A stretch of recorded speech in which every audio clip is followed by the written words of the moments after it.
Mga kaibigan, marahil po ay nagtataka kayo. Bakit sa loob ng 111 taon ay hindi po tumitigil o napapagod ang Iglesia ni Cristo sa pag-e-effort po na maipalaganap o ma-share ang aming pananampalataya? Baka sumasagi sa isip nyo, bakit ini-invite pa ako ng mga kaanib sa Iglesia ni Cristo? Gayong meron naman akong sariling relihiyon. Nagpaparami lang ba ng bilang ang Iglesia ni Cristo, mga kaibigan?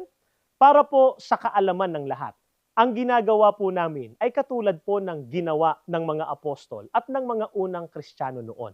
Pakinggan po ninyo at ito po ang nakasulat dito po sa Efeso 3:6. Mula po sa Saling The Living Bible ay ganito po ang ating mapapakinggan. And this is the secret, that the Gentiles will have their full share with the Jews in all the riches inherited by God's sons. Both are invited to belong to His church, and all of God's promises of mighty blessings through Christ apply to them both when they accept the good news about Christ and what He has done for them.